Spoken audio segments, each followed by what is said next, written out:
Pastor Bruno, por favor, com a palavra.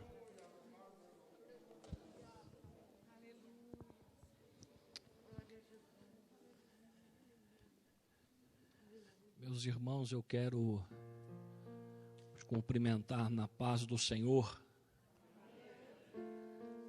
aproveitando que os irmãos estão sobre os pés. Abra comigo Evangelho de Jesus Cristo, segundo escreveu Lucas, capítulo 22 e o versículo 39. Lucas 22, 39. Eu quero agradecer a Deus essa oportunidade que Deus tem nos dado de estar na presença dEle. Deus abençoe o pastor Sisac, sempre uma honra poder estar cooperando com o Senhor, sempre um prazer. Que Deus continue abençoando o Senhor, sua família, todos os obreiros, amigos, companheiros da Seara, que Deus continue abençoando. Trago o abraço do meu pastor Elande Mariano, e também do pastor Ademilson, a toda a igreja. E nessa oportunidade, faz presente comigo minha esposa e meu filho. Para nós é uma alegria muito grande.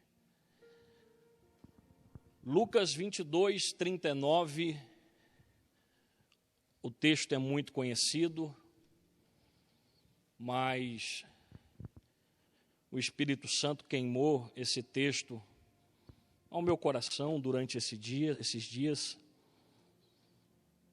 e eu sei que Deus tem algo conosco nesse texto. O versículo 39 diz: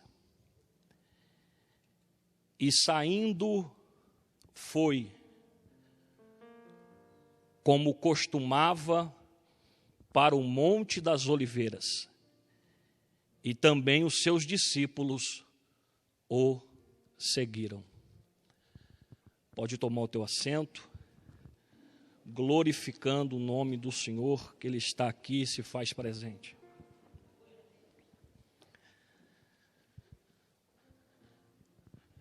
Nós estamos diante de um texto muito conhecido.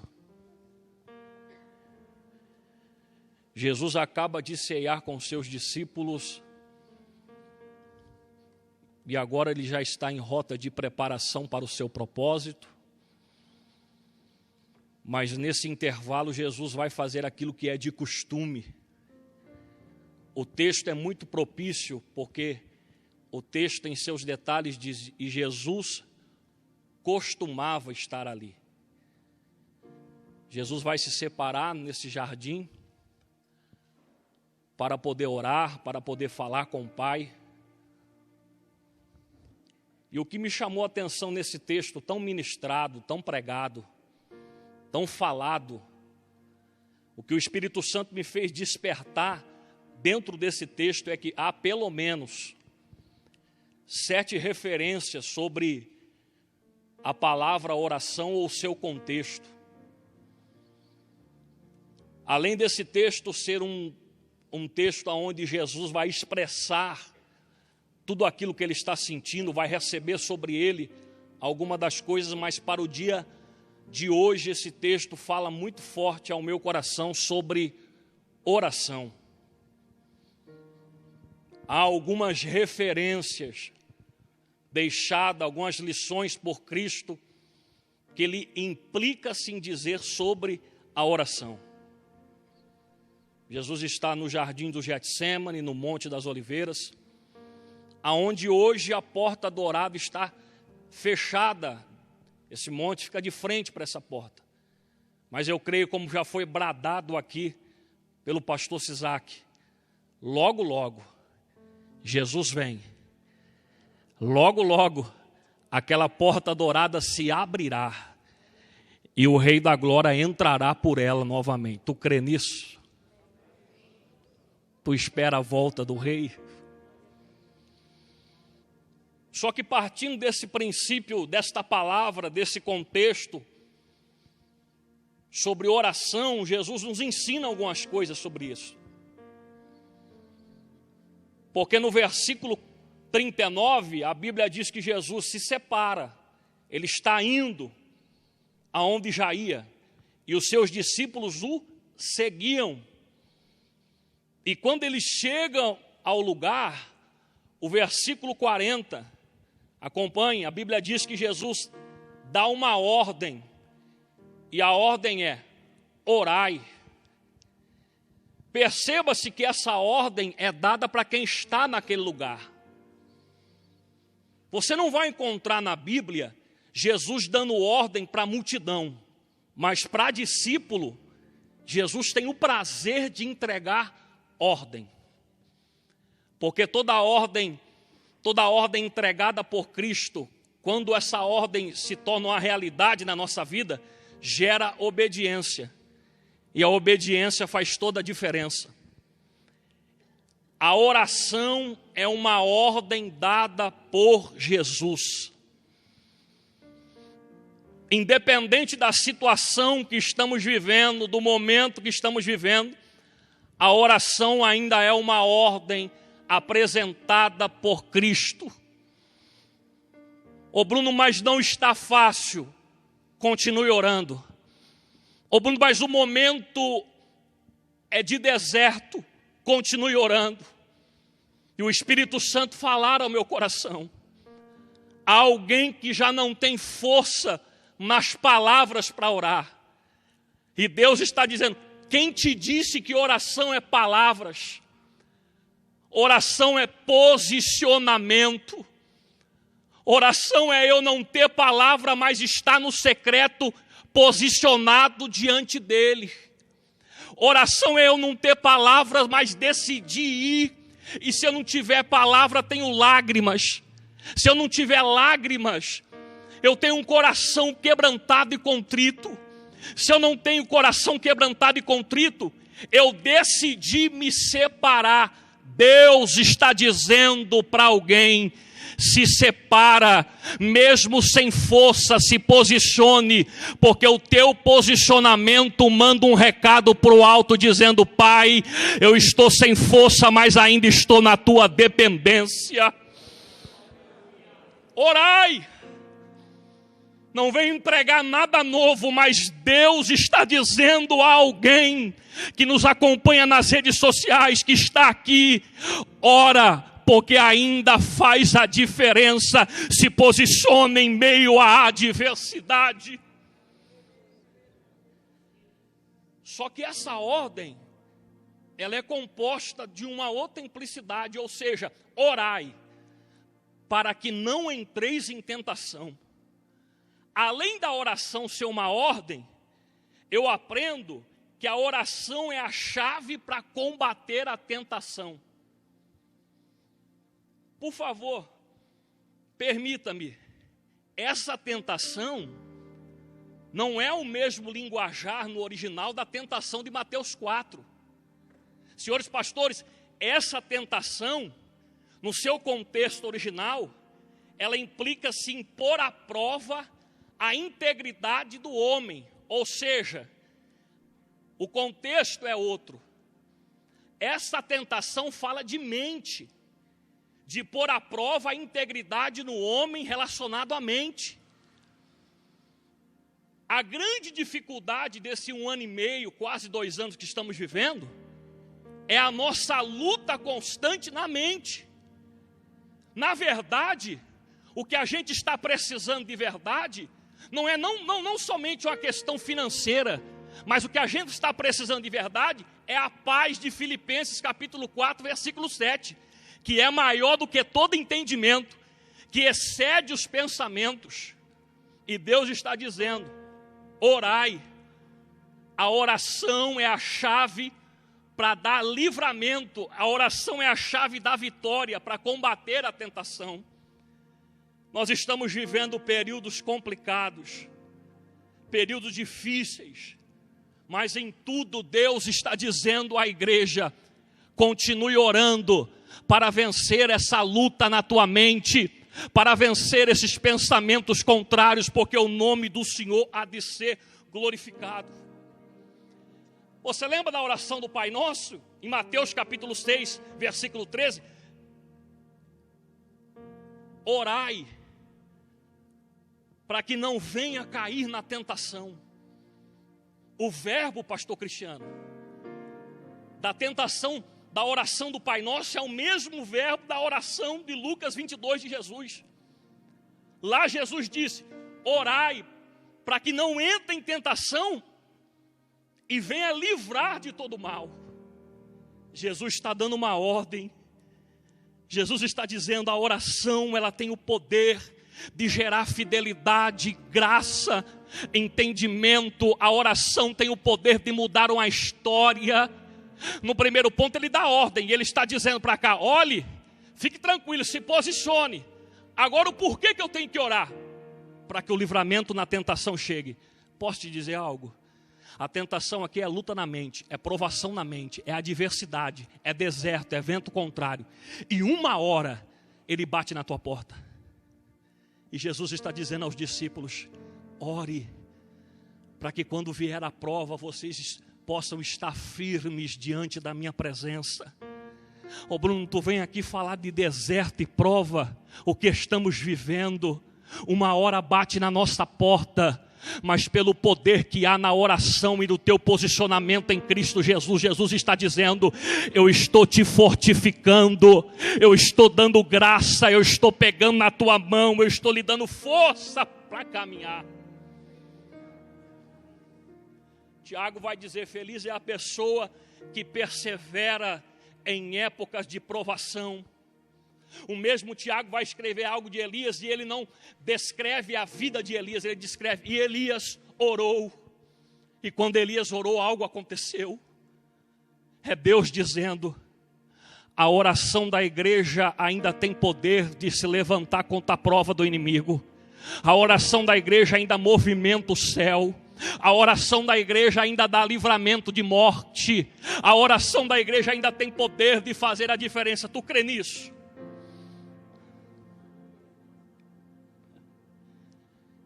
Efésios capítulo 6, versículo 18. É o texto da armadura de Deus. E naquele texto, a oração é a ferramenta que Deus nos deixou para vencer os dias maus. O versículo 18 diz: orando em todo tempo, com toda oração e súplica no Espírito, vigiando nisso com toda perseverança e súplica para todos os santos. Há uma pergunta para esse texto: quando eu devo orar? Todo o tempo. Há uma pergunta que responde: súplica, perseverança, insista na oração. Toda vez que aparecer a palavra súplica, é Deus dizendo: persevera, insiste um pouco mais. Mas Deus não me ouviu? Vem para perto. Na verdade, a oração nos seus níveis te traz para perto. Insiste um pouco mais. Só que o texto diz: acima de tudo, vigie, ore, insista, mas vigie, porque a súplica a todos os santos gera um poder de intercessão muito forte na igreja. Sabe o que Deus está dizendo?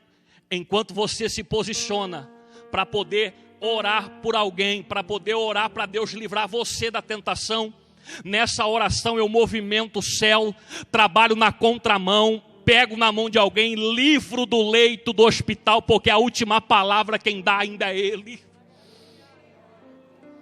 Oração, aleluia.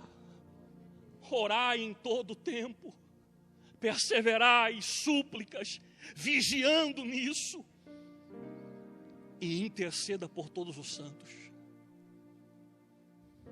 Há poder na oração da igreja. O jardim do Getsêmani nos ensina a obrigação, a ordem dada por Cristo. Nos ensina o momento, orar para que não caia na tentação. Na verdade, o que Jesus está dizendo é: provações virão. Olha que coisa linda. Quando Pedro está cheio do Espírito Santo em Atos capítulo 5, Atos capítulo 6, na escolha dos diáconos, ele vai dizer: olha, nós precisamos valorizar a palavra e a oração. Escolhei dentre vós, porque nós vamos estar firmados na oração. Só que o texto continua. E agora que eu acho bonito, pastor Sisak, porque o mesmo Jesus que diz no versículo 40, orai, no versículo 41, o verbo muda. E a Bíblia diz que quando ele se afasta cerca de um tiro de pedra, ele põe-se de joelho e ele orava. No versículo 40, Jesus dá ordem. E no versículo 41, Jesus executa aquilo que ele ordenou. Ou seja, a oração é uma prática de Jesus. Por que eu devo orar? Eu já disse aqui alguns níveis de oração. Não é todo dia que a gente está fervoroso na oração. Tem dia que é posicionamento. Porque Jesus praticava. E o interessante, é o que mais chama atenção, é que Jesus ele é exemplo em tudo o que ele pede. Ele diz orai, mas no 40 ele está orando. Aleluia. Eu vou repetir. Ele diz orai, mas no 40 ele é o exemplo da oração. Ele está orando. Ele é o exemplo em tudo. Ele é o modelo a ser seguido. Eu vou dizer uma frase que o Espírito Santo me deu. A igreja lhe respeita não pelo que você fala, mas sim pelo que você vive e faz. Isso é forte. Simples, mas forte. Na verdade, o que o texto está dizendo é que o exemplo de Jesus fala mais do que as suas palavras. As palavras de Jesus são poderosas, são pregadas. Mas a gente precisa também pregar um pouco mais do que Jesus fez. Os milagres de Jesus são poderosos, mas os ensinamentos, as atitudes, os exemplos que Cristo realizou são muito fortes. O poderoso não é apenas morrer na cruz. O poderoso é morrer na cruz e ao terceiro dia vencer a morte e ressuscitar. O poderoso não é apenas morrer na cruz. O poderoso é viver uma vida durante 33 anos e meio sem pecar. Continuar firme no seu propósito. Ser exemplo naquilo que ele faz. Tu não acha que eu vim pregar para os pastores, né? É Deus dizendo, eu quero te usar para mudar a história de alguém na tua casa, na tua família, no meio dos teus. Eu acredito no poder da profecia, eu acredito no poder da palavra profética. Levante a tua mão. Deus quer te usar para mudar a história de alguém da tua casa, do meio dos teus. Ô Bruno, o que eu faço? Seja o maior exemplo. Chorar, rassori, acalamango e a sério. Eu estou sentindo a presença dele, ele está na casa, desde o começo do culto. O frio não é impedimento de a gente glorificar. Deus está dizendo, seja o maior exemplo. 1 Coríntios 11:1, o texto da ceia. O versículo 1, Paulo diz assim, olhai para mim. Porque quando vocês olham para mim, vocês estão olhando para Cristo. Eu sou o maior exemplo. Filipenses capítulo 4, versículo 1, Paulo está dizendo, esta igreja me dá gozo, alegria. Quando eu vou apresentar, quando alguém questiona o meu ministério, eu apresento vocês, é o que Paulo diz. Porque ali tem cooperadores, que o nome dos cooperadores não aparece, mas estão no livro da vida. Tem alguém que está trabalhando, o nome não aparece, mas está no livro da vida. Pode até não aparecer, mas são cooperadores e é a igreja que Paulo apresenta como zelo. Ele diz, vocês são a coroa, o selo do meu ministério.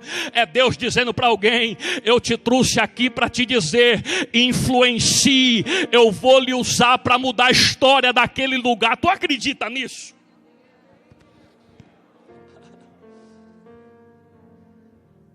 Oração. Só que nesse texto eu aprendo também a reverência na oração. A Bíblia diz que Jesus se separa. Você conhece o texto? Os outros evangelistas vão dizer que Jesus pega Pedro, Tiago e João e se separa, mas ele se separa um pouco mais, só que ele vai ajoelhar para orar. A palavra ajoelhar nesse contexto, pastor Ezequiel, ela tem um sentido de uma adoração reverente, mas não com, agora é diferente do posicionamento, porque no eu estou sem força, aí eu me posiciono. Quem está entendendo isso? Eu me posiciono mesmo, eu venço a minha carne, eu venço o meu eu me posiciono. Agora aqui, o posicionamento mostra um sinal de um coração reverente, algo que ele se prostra. E quando Jesus se prostra, é um recado ao mundo celestial. Ele está dizendo, quando a igreja se coloca nesse posicionamento, e aqui eu não estou falando a mente do se ajoelhar quando a gente chega, aqui eu estou falando de coração, aqui eu estou falando de mente, aqui eu estou falando de ter um coração como o de Davi quebrantado, de ter um coração na oração do Salmo 51, Senhor, não retira de mim teu espírito, mas o forte é, Senhor, eu sei o que chama a tua atenção, e o que chama a tua atenção é um coração quebrantado e contrito, é posicionamento de coração agora, é uma reverência verdadeira, é um ato mais importante do que se colocar de joelho apenas, é dizer, quando eu me lanço nessa posição, eu estou mandando um recado, dizendo, é o Senhor que tem poder, é o Senhor que faz, é o Senhor que vive, é o Senhor que reina, é o Senhor que está no controle, é o Senhor que sabe de tudo. Gera uma dependência, gera algo em mim. Eu estou dando um recado para o alto, dizendo, eu estou de coração prostrado, eu estou reverenciando, eu estou entregando uma adoração verdadeira. Eu estou sem força, mas eu ainda continuo fiel. Está difícil, mas eu ainda continuo segurando na tua mão firmemente. Deus está dizendo para alguém que está com um coração fervoroso, está com o coração quebrantado, contrito, e talvez você não vê nada acontecer, Deus está dizendo, fique tranquilo, a minha mão te vê, a minha mão te segura, a minha mão te levanta, é profético, é para alguém, é Deus dizendo nessa noite, eu te vi, eu te encontrei, eu estou contigo, eu contemplo o teu coração, oh aleluia, a reverência na oração. Você lembra o que Amós disse? Eu já estou preparando para terminar. Amós disse, levantarei o tabernáculo de Davi. Pastor Sisak, é para quebrar a cabeça, senhores pastores. Tem tanto tabernáculo mais poderoso do que de Davi, o de Moisés, que Deus ordenou. Aí tem o templo de Salomão, dado por Deus. Tem o templo da época de Neemias e Esdras, da reconstrução. Tem o templo formidável, fora do comum de Herodes, que era cobrado algo muito caro para estar ali. Qual que era o templo de Davi? Uma tenda. Só que quando Amós está escrevendo, Amós diz assim, e restaurarei o templo de Davi.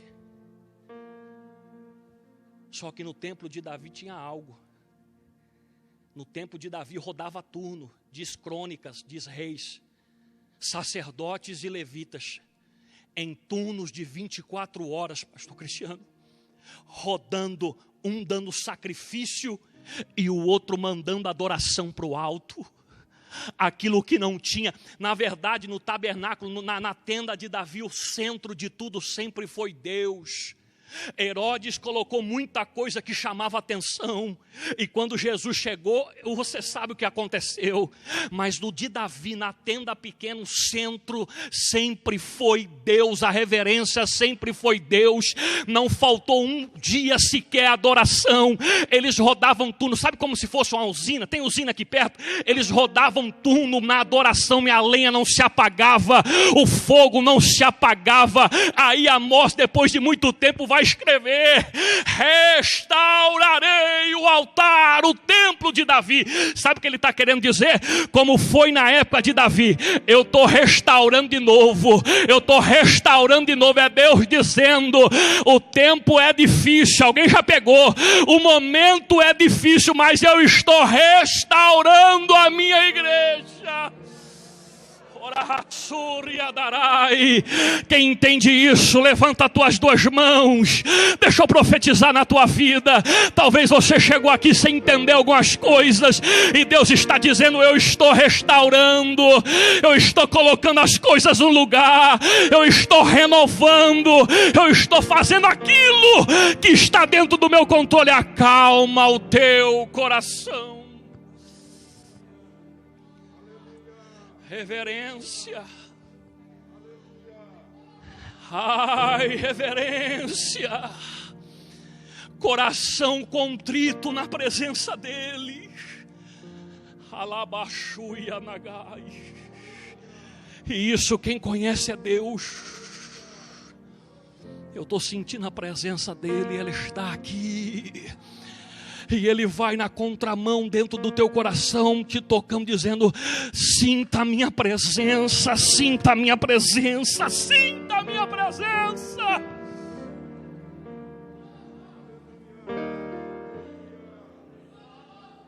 Estou terminando.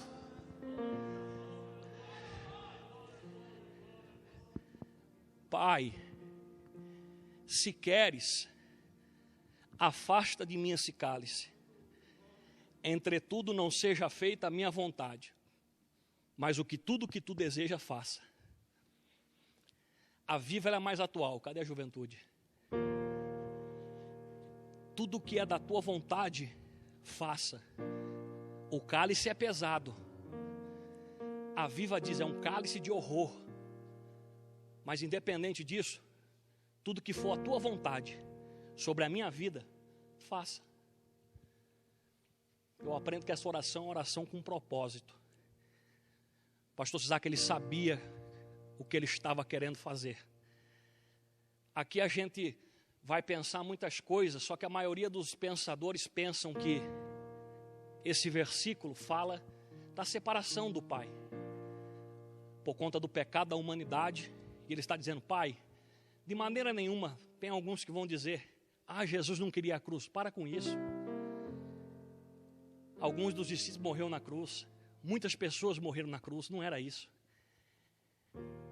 A maioria dos pensadores da nossa igreja, da nossa Assembleia de Deus, vai pensar que Jesus estava aqui falando do seu cálice de separação, do pecado sobre ele, da humanidade e a separação. Pai, por que me desamparaste? Ele está tomando sobre ele, a oração é com propósito, ou seja, eu gostaria que não acontecesse, poderia ter outra maneira? Não tem. Então faça a tua vontade sobre mim. Eu entendo o meu propósito. Eu sei qual é o meu propósito. Eu entendo porque eu nasci. Sabe o que significa a palavra propósito na Bíblia? Intento original pelo qual eu nasci. Provérbios 19, 21. O homem tem planos, projeto, sonhos. Mas o que prevalece são os propósitos de Deus. Ou seja, de um lado é alguém com plano, projeto. Ô Bruno, então não, sonhe, projete, mas pega esses sonhos e esses projetos e linka com os propósitos de Deus, porque a palavra propósito é intento original pelo qual eu nasci. Você já descobriu o porquê você nasceu?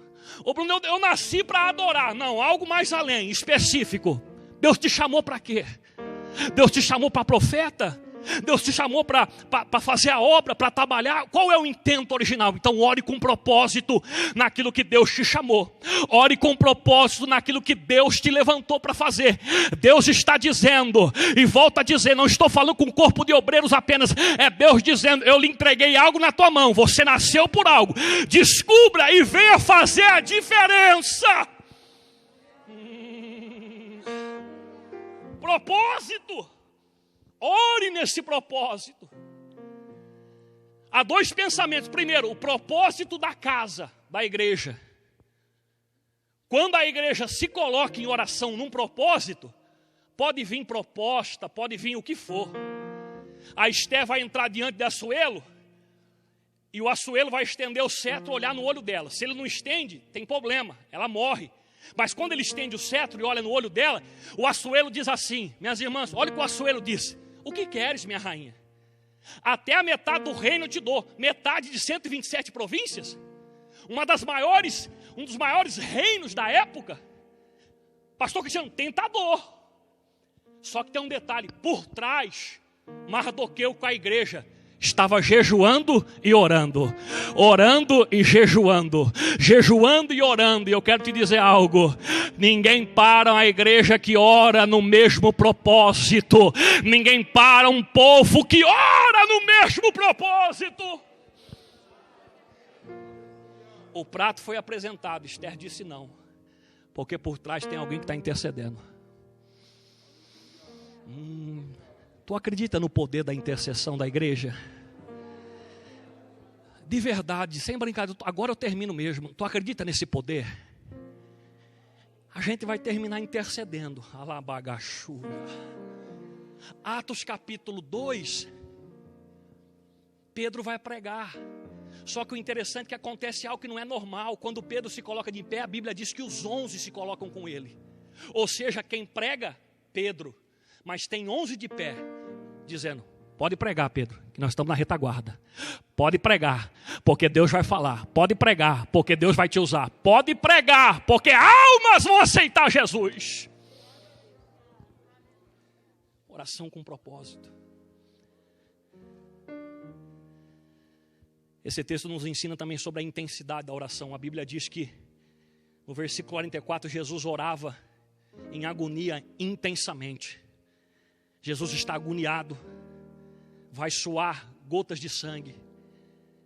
E a Bíblia diz que quando Jesus está agoniado, ele vai orar intensamente. A intensidade, ela aumenta de acordo com a minha necessidade. Qual é a tua necessidade? Põe intensidade nisso. A gente já passou do primeiro nível de entrar no quarto e não ter palavra. Foi a primeira noite, não tinha palavra. Segunda noite, não tinha palavra. Terceira noite, não tinha palavra. O Espírito Santo te visitou, te encheu, tocou. E na quarta, eu já estou falando com Ele.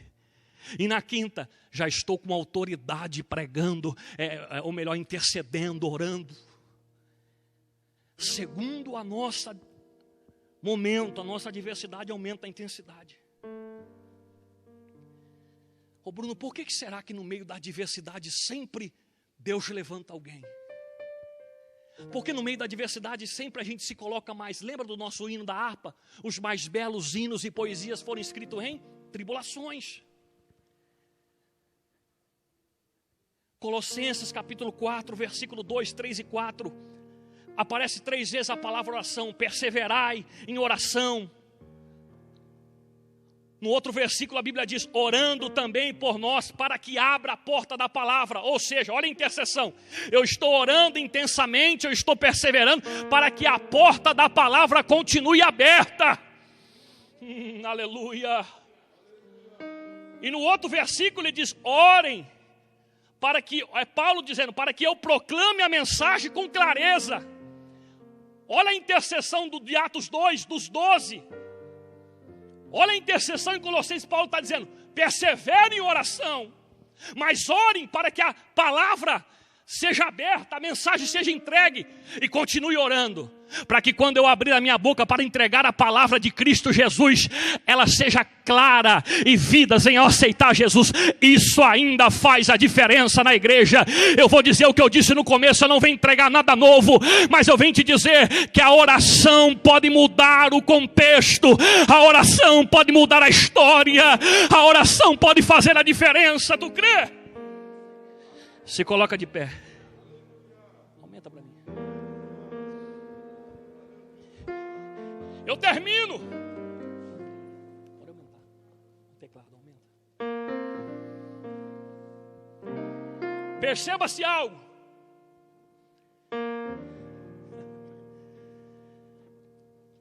O versículo 45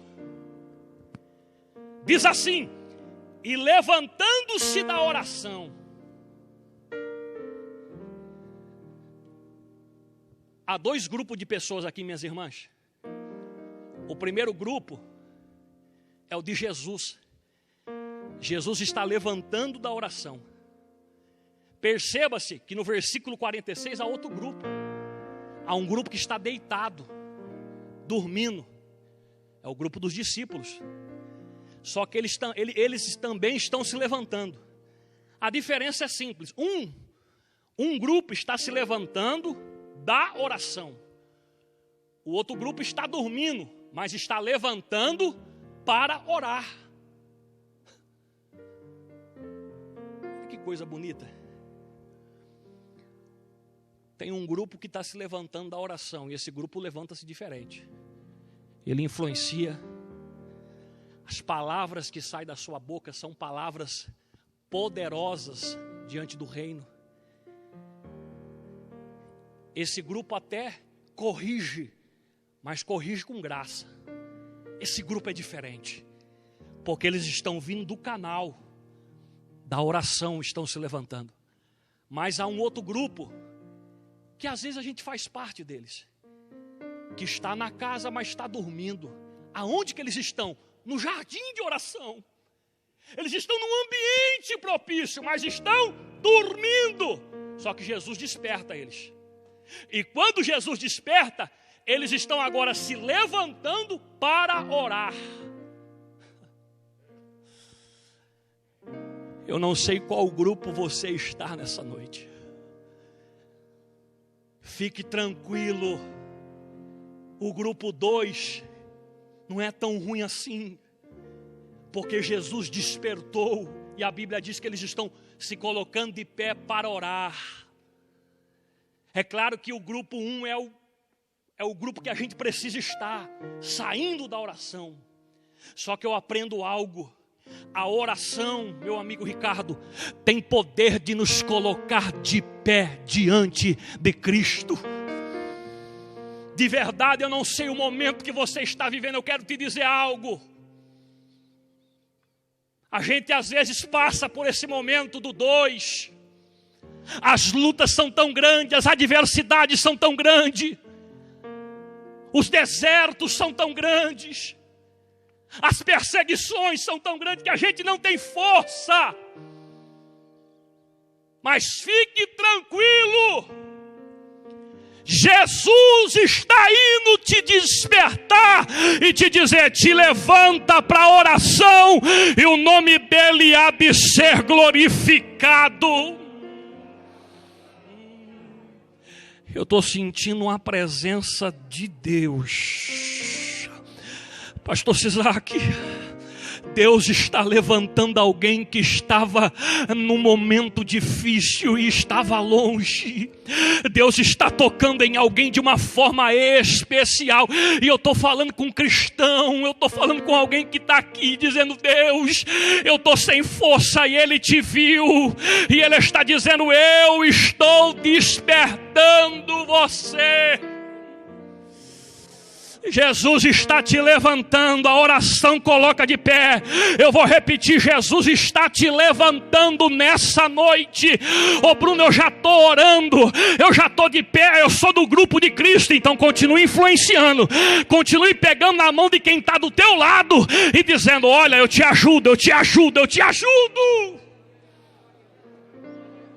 Só aumenta só um pouquinho esse teclado. Abra a tua mão. Fecha teu olho. Eleba canto reste. Elemando canda sebe andarás. Ora seble combo e a sebe andarás. Há um toque da presença de Deus. Esse momento não é fácil. Quantas pessoas, pastor Ezequiel, que pensaram em desistir, em parar. Mas Deus está nesta noite dizendo: eu estou pegando na tua mão, eu estou te despertando, eu estou avivando a tua vida, eu estou renovando você. Te levanta para a oração, te levanta para a oração, te levanta para a oração. Eu tenho certeza do que estou dizendo. Há pessoas que chegarão em casa com alegria no coração, sentindo vontade de orar neste frio que está em Rio Claro. Deus vai te despertar, Deus vai te despertar. Madrugadas voltarão e o nome do Senhor há de ser glorificado. Ô Bruno, eu estou no nível 1, eu já estou na oração, eu levantei da oração. Então continue influenciando, mande mensagem, a gente não pode se ver, mande mensagem, fale, incentive, porque o nome do Senhor há de ser glorificado. Com a mão aberta ainda, tu crê? Jesus vai renovar a tua vida. Quem acredita nisso? Quem acredita nisso, pode adorar. Quem acredita nisso, eu quero orar por você. Pode adorar. Jesus está te levantando. Há poder na oração. Há poder na oração. Há poder na oração.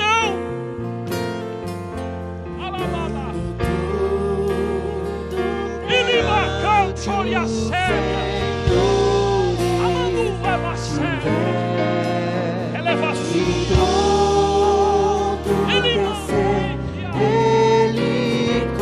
Entrega tudo no altar nessa noite.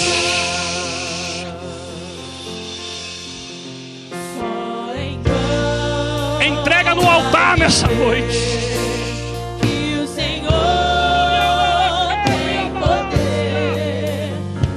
Jesus está renovando nessa noite.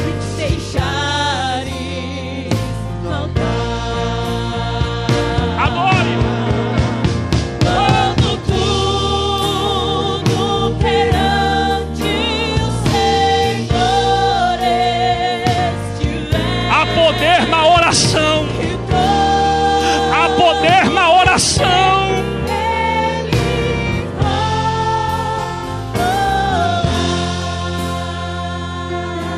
Adore a Deus. Só então há de ver que o Senhor tem poder. Quando tudo deixares voltar.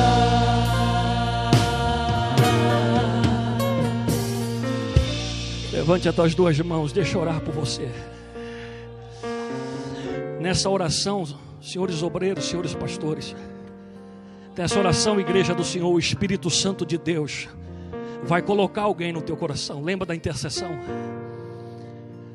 Eu sei que faz parte do nosso cotidiano essa intercessão, mas Deus vai fazer você lembrar de alguém que está longe, alguém que talvez está te preocupando, e Deus está nesse momento fazendo você lembrar. Daramantuís. Fecha teu olho, entra no particular com Ele, vai orando, vai dizendo: Deus, entra onde o homem não pode ir. Vai dizendo: Deus, toca onde o homem não toca. Ai, a sébia. Vai dizendo: Deus, faça aquilo que o homem natural não pode fazer. Senhor, em nome de Jesus, aonde estiver uma alma, um coração quebrantado, contrito na tua presença, eu tenho um pedido: renova-nos, Pai. Gera em nossa vida, Senhor, um avivamento contínuo. Gera em nossa vida um toque da tua presença. Ó Deus, o Senhor sabe que não está fácil. O Senhor sabe as lutas diárias. O Senhor sabe os momentos que cada obreiro, cada irmão está passando. Mas eu tenho um pedido, ó Pai: aonde estiver um coração aberto, renova ele agora. Aonde estiver uma alma que quer algo a mais de ti, toca nele agora, por intermédio das redes sociais, aonde esta palavra chegar, naquele lar, renova agora, Deus, renova agora, Deus.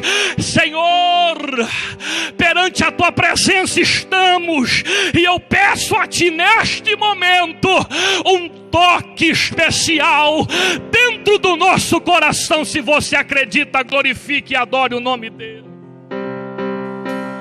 Entra na minha casa, entra na minha vida, mexe com minha estrutura, sara todas as feridas, me ensina a ter santidade, quero amar somente a ti, porque o Senhor é meu bem maior. Faz um milagre em mim. Entra na minha casa, entra na minha vida, mexe com minha estrutura, sara todas as feridas, me ensina a ter santidade, quero amar somente a ti, porque o Senhor é meu bem maior. Faz um milagre em mim. Aleluia. Glória a Deus. Deus abençoe o pastor Bruno, que nos trouxe essa linda mensagem hoje à noite. Nós vamos para casa, certo da bênção de Deus na nossa vida. Pratique a vida de oração. Em todo tempo, todo instante,